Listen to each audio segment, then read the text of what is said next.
Okay, this next question comes from Erica, and Erica says, what are your views on having a small business that is going to fund what you really want to do?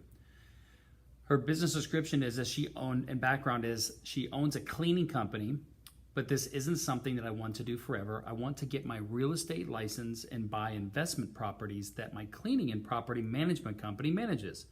I want to open real estate offices in large areas like Vegas, Nashville, Miami. Erica, I think it's a fantastic idea. You know, the difference between somebody that makes, $50,000 a year and $5 million a year or more is just in skill.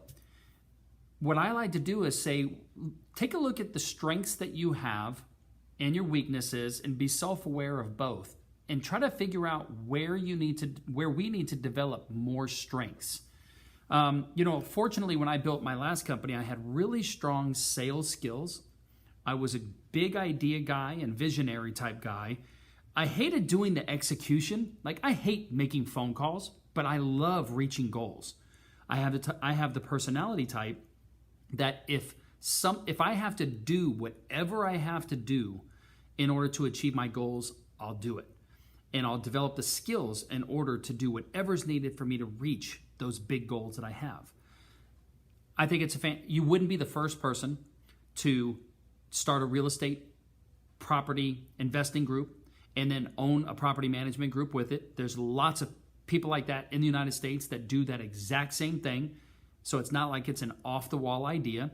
Of course, it takes money and it takes time. And if the smaller amount of money you have right now, it's time to start figuring out how to put that money to work for you. I think it's a great idea to make money doing whatever you can do to make money, and then save that money. So minimize your expenses as much as we can, and then use that money to buy your first investment property, to continue to do the work and manage the investment property and start learning how to analyze the deals and start learning everything that's going to go into learning how to buy investment properties. There's a lot that goes into understanding and analyzing what makes a great investment deal as it goes to buy and renting out properties. So you have plenty of time to do that. So I think it's a great idea.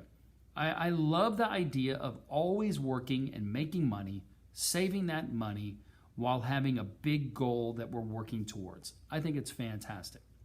My advice to you, since you're asking for advice, is I would get to a place that that type of business is doable. I would move there as soon as possible. You know that you can always find work and get by. One of the hardest things that people do is they have a problem with letting go of what they have right now.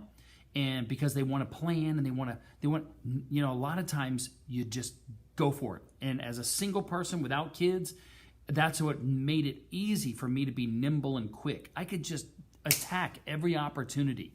So if you are single, unattached, don't have kids, and you can just move, I would say move to the first area that you know that has the potential and capability for you to do what you're going to do, and then start building as soon as possible. That would be my advice. I wouldn't want to go with zero money, but I wouldn't be so concerned about saving $50, $100, $200,000 in order to buy your first investment property. Move to where you're going to move so you can understand the area, start building relationships, maybe start up a cleaning business in those areas. Cleaning businesses are so easy to start anywhere because there's always people that need that work done. Easy, a very, very low barrier to entry type of business. So if you know how to do it, you'll be able to do it anywhere. And I just say go for it.